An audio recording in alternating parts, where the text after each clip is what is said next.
for, and respected. And right now, we are in crisis mode. We have a border that's wide open. We have turned every state in this country into a border state, thanks to this president. We have a moral responsibility to finish the wall, to ensure the health, safety, and welfare of our families, our communities, our first responders, and most importantly, our children. We really need to be talking about truth. Instead of sending innovations overseas, why aren't we, innovations overseas, we're sending jobs overseas. We're not giving people choices in energy. We're forcing them to go down a path we are not ready to go down. And we have a responsibility to bring every single American home from Afghanistan and protect every single American on our soil. So looking back at this year, what have we got? A whole lot of nothing. But we've got people that have the ear of the American folks. Our constituents are telling us daily, they're feeling the heat.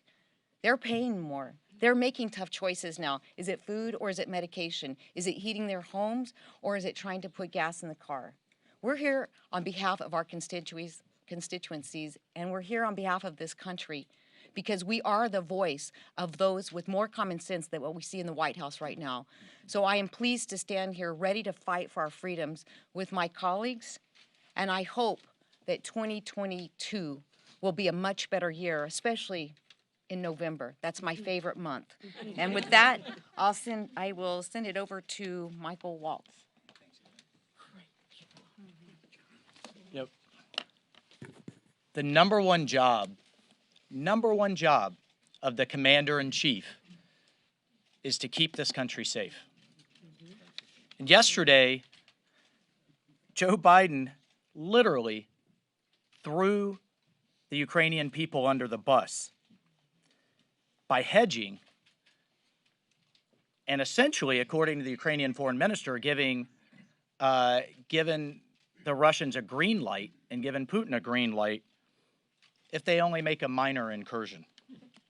Words matter when you're in this type of crisis, and words matter when you're standing at the presidential podium. Now, he may have used his team to try to spin and backtrack afterwards, but Putin got the message, the Kremlin got the message, the Ukrainian people got the message, and I have to tell you, the Chinese, the North Koreans, the Iranian regime, the Taliban, Al-Qaeda and ISIS, they all got the message too. And in Ukraine in particular, instead of using deterrence, instead of stopping this aggression on the front end, we continue to hear about how tough President Biden's going to be after Russia invades. I was just out in Ukraine a month ago, and I have to tell you, talking to Ukrainian officials, they said, thanks a lot. It doesn't do us a lot of good to get tough after Russian tanks are sitting in our capital. And just in 1 year, we have lost 2 allies and 2 democracies. And I just can't understate, and I think we need to make this connection, how much Biden's failed energy policies have played into Russian aggression. By shutting down pipelines here, by regulating fracking, by stopping drilling of American oil and gas companies, he has enriched Putin's oil and gas companies. Every time you see that price of oil, that barrel go higher and higher, Putin gets richer and richer and more aggressive. He has also said, he said just yesterday, he makes no apologies for his decision on Afghanistan. I can think and point to you right now tens of thousands of Afghans, freedom-loving Afghans, who stood with us against extremism. They deserve an apology.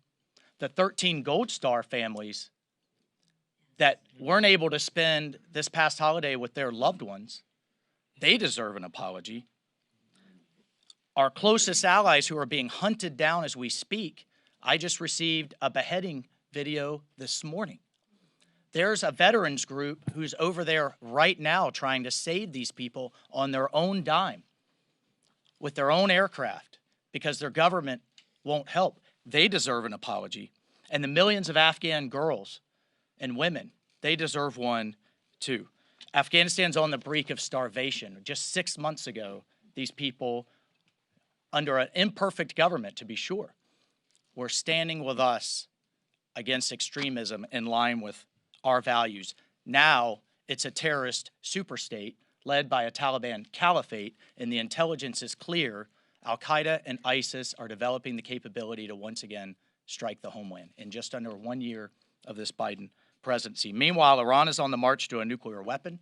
We've gone from Abraham Accords, historic, amazing steps forward towards peace, to rockets flying onto Israeli cities.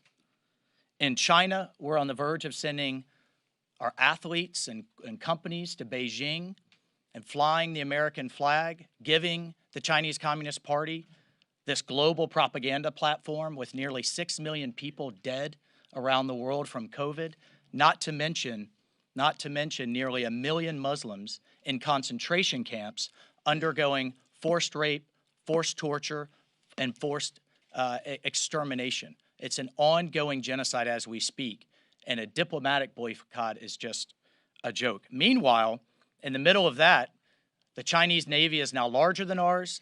Their Space Force is launching more into space than the rest of the world combined, including the United States. And we get from Joe Biden a defense cut with including inflation. And I'll just end with this.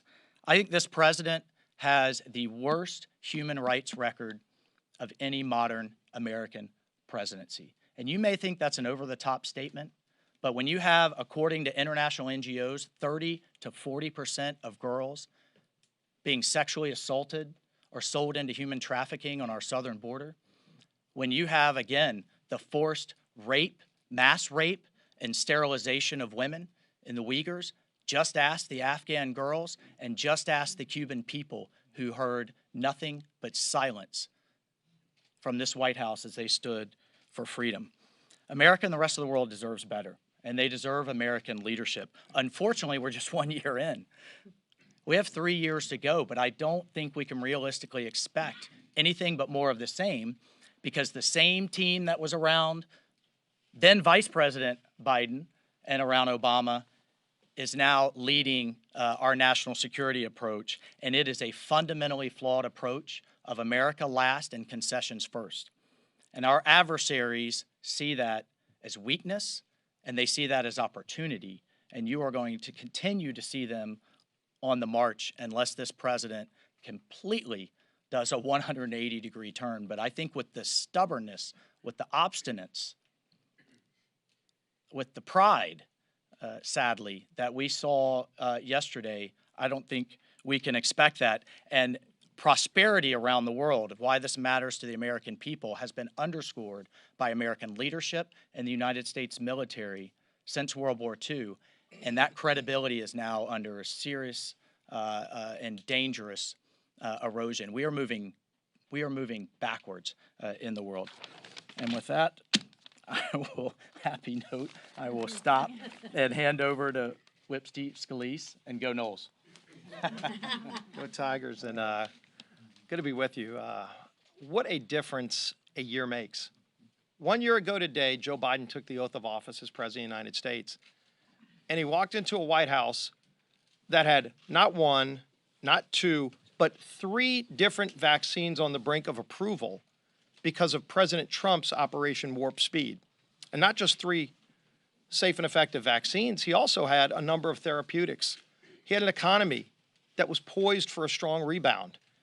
We had border security. We had energy security. We had peace accords between Israel and Muslim nations. That was just 1 year ago today. And what did President Biden say yesterday to give an accounting for this last year?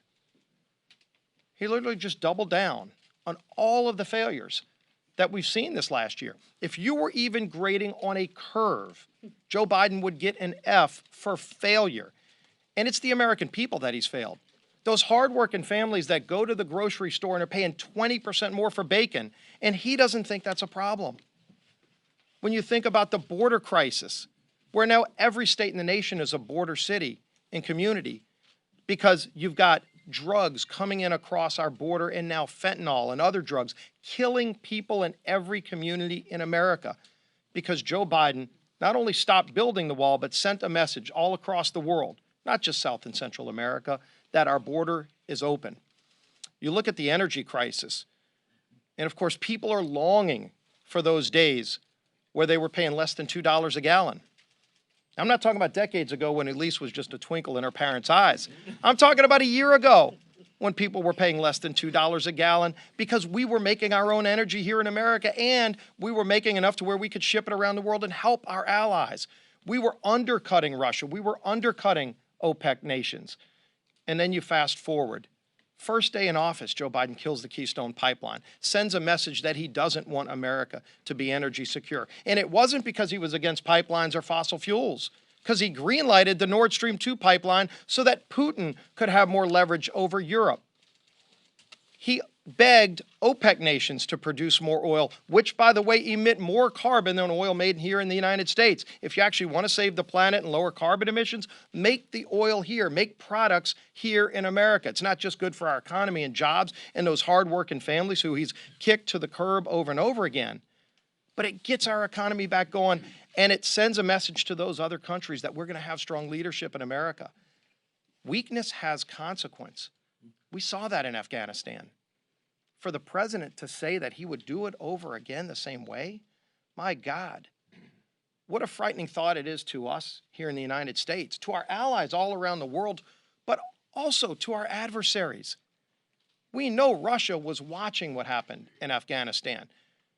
We know that China was watching, Iran. All of our adversaries around the world were watching, and they saw the weakness, and they're capitalizing on it right now.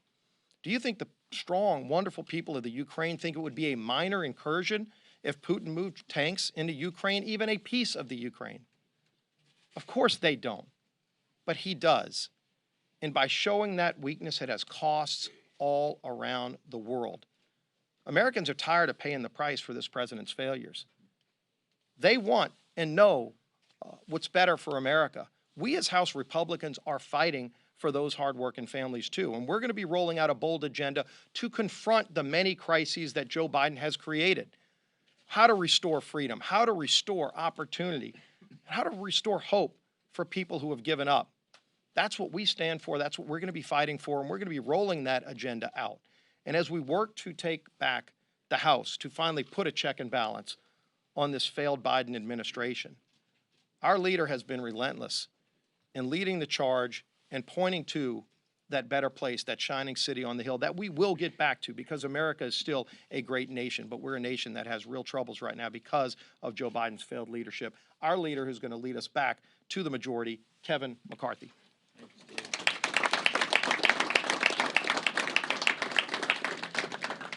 I want to thank all the members for being here. We would have had everybody be outside, but it was just weather a little bad. If you go back 1 year ago, it wasn't just the swearing in of President Joe Biden. It was the majority of the Democrats having Congress and then having the Senate. One party, socialist rule for 1 year. No one thought we could do that much damage in that short amount of time. I listened to the president yesterday for nearly 2 hours. For 2 hours, he blamed everyone but himself. Biden used to say the buck stopped with him, but not anymore. This isn't about the president. This isn't about the Democrats. This should be about America. The Americans out there that have worked hard, they've gone through a pandemic, a rough economy. You would think they would focus on them. But the Democrats' very first bill, H.R. 1, the one they put the most importance on, was surely only about the Democrats maintaining power. If we look at the accomplishments, we got an economy that is damaged. We've got cities and streets that are dangerous. We have adversaries that feel emboldened. Is that a good song? I thought it was Lee Greenwood. We got a border that's not secure. It's not just 1.8 million people coming here illegally. It's the fentanyl that's coming across. It starts in China and comes into America. It doesn't stop along the border cities. It goes to every reach in every city across America. There's enough fentanyl in America today to kill every single person 7 times over. Or maybe you ask the question, not just would the president or vice president go visit the problem, but where are these people coming from? 160 different countries. There are people that are on the terrorist watch list that have been caught coming across this border. Why are they coming here? Who are they talking to? And what do they have planned? We watched another year where our schools are being shut. We go into the grocery stores in America and you wonder where you are because there's nothing there to buy. But a president who brags about what he did with the supply chain. Ships are still waiting on the outskirts of California. We pay more for gasoline with the projections only to go higher.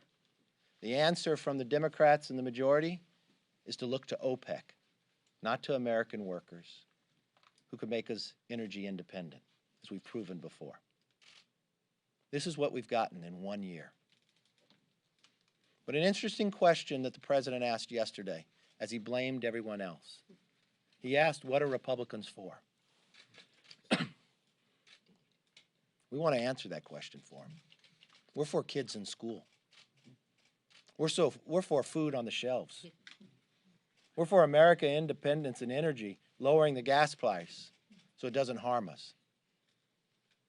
We're for stopping runaway spending so we don't create inflation like they have. We're for a secure border with an immigration system that works. We're for a world that is safe. We want our streets back. We want security and we want safety. We don't want another headline what we read in California just this week. A young UCLA student. All the hopes and dreams of the future. Being murdered by somebody out on bail. Same majority that raised money to get people out on bail. I think America deserves better. And we will work with anyone that wants to do that. I was most concerned about not just the president continuing to blame everybody else, but I cannot imagine, based upon the president's own decisions on what he did in Afghanistan, to look the American public in the eye and, I quote, I make no apologies for what I did. For what he did. He promised the American people he would not leave till all Americans were out. He closed Bagram first, let the prisoners out, and now we have 13 Gold Star families. They deserve an apology. The president said on Ukraine, a minor incursion. If you read the tweet today, the president of Ukraine, we want to remind the great powers that there are no minor incursions in small nations, just as there are no minor casualties and a little grief from the loss of loved ones. It's a 1-year anniversary of the Democrats' control. It's also the 100th anniversary of the Soviet Union creation. With Putin wanting to put all the pieces back together again. Looking to the leader of the world with 2 hours offering the opportunity to go to Ukraine. Never in my life did I believe a president of the United States would say that. North Korea launches missiles again. Next month, the world will go to China for the Olympics to reward them for bringing in COVID and killing millions of people across this world. We can do much better. That's what this body believes, and this is what we'll work for. With that, let me open it up for questions. Yes, ma'am. Thank you. I wanted to ask, there's been a lot of bipartisan concern after President Biden's minor incursion comments yesterday. What should Congress's role be if Russia is to invade Ukraine? The first thing you want to do is make sure and deter them not to invade. The only thing we've heard from the administration is things that would happen after you invade, and the president said a small incursion will be less than a big incursion. It shouldn't just be America. The NATO and everybody else should stand up and say this is wrong. Do not let history repeat itself just when the Olympics is about to happen again. And Putin could sit on a world stage and said, Biden allowed it. I think we should speak with one voice. I watched in the Senate, you had one of the actions this president take was shutting down a pipeline in America, but opening one up for Putin. And then when there was a vote in the Senate, as 100,000 Russian troops are on the border of Ukraine, the administration joined with Russia to lobby to make sure that was defeated. I would have thought they would join together as Americans to make sure you sent a very clear message. So what should Putin read from this? That they'd even work to make sure they keep my pipeline, and then he said you could have a minor incursion. That is all the missteps. Has he learned nothing from Afghanistan? Just a few short months ago? Remember when he stood before the American public and said, oh no, the Army could sustain itself for long periods of time. But it's not just Biden who should be blamed. Adam Schiff. Adam Schiff took an intel committee and created it into a political committee. Why weren't they watching what was happening in Ukraine? Because they were more busy worrying about impeaching people. It's the entire Democrat majority. And what's so interesting, if you want to know if they're proud of what they've done, why are they setting new records with retirements? Because they don't want to stand up to the American public. They, too, don't want to say the buck stops with them. Yes, ma'am. When you're talking about responding with NATO and everything, are you for sending combat troops, U.S. combat troops to Ukraine if Russia does invade? If Russia doesn't, you know what you should do if you want Russia not to invade? Give them deterrent not to do it. You've got the ability to put weapons, you've got the ability to put individuals in a place that would say this would not be the place to come. Why are we talking about everything after they do it? Because after they do it, you can't put it back in the bottle. I would think we should speak with one voice. But the voice that the president said yesterday is not the voice I think any other American would speak with. Yes, sir. Yeah, so yesterday the president, speaking on opposition from Republicans, asked what are Republicans for? So your reaction to him saying Republicans are refusing to work across the aisle with this administration? Second question. Whoa. Let's back up. Where did I say we refuse to walk across the aisle? So let me walk you through what has happened in the last year. The number of letters, first when the border became a major crisis because this president changed the executive orders. A number of us went down to the border, I believe, in February. At that instance, as we were working with the Border Patrol, seeing what was happening, we uncovered that there were people on the terrorist watch list that were being arrested. We said in a press conference, the Democrats challenged us, said I was lying. We found out it was true. We sent a letter to the president, since he's never been to the border except in his 40-some year of elected office, drove by San Antonio one day. We said, let us come down and meet with you. Didn't respond. In every single issue, not just the border, the mandates, the inflation, transportation, others, we said, let's meet and work with you, Mr. President. Because we listened to his words 1 year ago today where he said he would work with both sides, that he was going to be a president for all. No. Everything he has done is to have one-party rule, one side vote for it and deny. When he talks about Build Back Better, has he ever met with us about it? No. But please, go on with your question. Well, that's the second part. Are there elements of Build Back Better that your caucus would support, like universal free? Well, let's take an example of the president coming into office. Prior to the president in office, we were in a pandemic. Every single bill we did dealing with COVID was bipartisan. We sat in a room with leaders on the other side, administration, and we worked it all out. The minute he became president, and they controlled the House and Senate, no longer were Republicans invited into the room. And what's the first thing they passed? Purely on partisan basis, $1.9 trillion. Put that in perspective. When the financial markets crashed and we needed to fund the economy, we were talking about $800 billion, $1.9 trillion after we had passed all the other bills, with only 9% going to COVID. They wanted to do it only on party rule. We warned them then that you would create inflation. 1 year later, we were right. 1 year later, when we need tests that he was going to promise, they weren't a part of that. More Americans have died from COVID last year than the year before, and we have vaccines. This is a president that quoted in his campaign, if you reached a certain level of casualties, the person shouldn't maintain being a president. Every action he's taken has been partisan. Every outcome, we have warned him prior to taking that action what would happen. Yes, sir. Perhaps a question for the conference chairwoman. But Sure. over the last couple of years, a lot of members of the conference have been critical of the proxy voting, saying it wasn't right. It's But not now right. Members of the conference using the proxy voting. Have minds changed about whether it should be used or not? You go right ahead. Sure. These are rules that Nancy Pelosi has put into place without any discussion with Republicans. These are the rules of this House. One rule, another that is unprecedented, is not allowing all reporters in this room. She has run this institution like an authoritarian leader.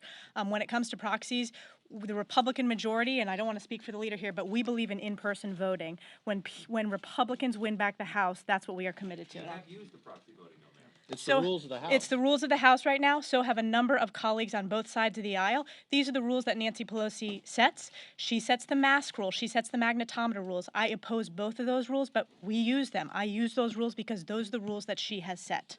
Thanks. Let me tell you, when Nancy Pelosi took in the House, this Congress, she changed the rules of the House that never happened before. I think the American public, just as we honored those in the health field, the grocery store, the truck driver, that they would continue to work, I think they'd expect their leaders to work. What happens when you do proxy voting, and how it was created at the very beginning, is if you had a problem with COVID during that time period or others, what we have found is members use it for other reasons, but they're not here to work. She also passed a bill that for the first 4 months, no bills had to go through committee. She then also changed the rules that the minority could not have an amendment, a motion to recommit. All things that have been around for the history of Congress. Why? Who does it empower? Her. She has all the votes in her pocket. You don't take a bill through committee. You get greater control.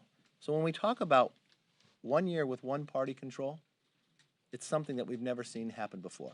I think people should show up to be paid. I think people should work together across the aisle. And if you're here, that's when you can make that happen. And fortunately, in the next year, we'll change that. Yes, sir. Leader McCarthy, one thing that resulted from the big spending bill that Democrats did when Joe Biden first took office, with the checks and the monthly payments for parents, is a likely reduction in poverty, and especially child poverty. What do you think of that? How important is that in the context of the other economic things you've been talking about, like inflation and labor shortages? You know what's interesting? You didn't mention what also happened with those checks? The Boston bomber got a check in jail.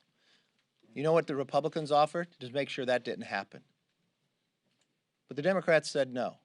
The amount of waste, when you go back and see, offered going through, we believed we had the data to help those small businesses that need it to be able to stay open and go. But they chose to allow prisoners to have checks, and we think that's wrong.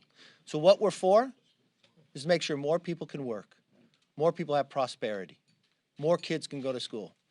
Back to school, back to health, back to safety. It's pretty simple. We just hope the president would agree with that as well. Yes, sir. Thanks, Mr. Leader. On the Senate side, there seems to be some bipartisan momentum for reforming the Electoral Count Act. I think some members of your conference have also possibly expressed interest in doing that. So I was wondering if you could characterize how real that momentum is, what the likelihood of that is, and if there is support for it, is that in a way an acknowledgement that some members of the conference either abused or at least tried to get around it last year? I'll take the end of your question first. No. Just like any bill out there, in every Congress we look, it's an old piece of law, so you can always modernize it in others, and there's nothing wrong with looking at any piece of legislation. I would think we'd look at a lot of things to make things accountable from that perspective. So thank you all very much. Have a good weekend. Great introduction, too. Great job. In fact, I was like, I need to meet you and get more information. Yeah, no, happy to, honestly.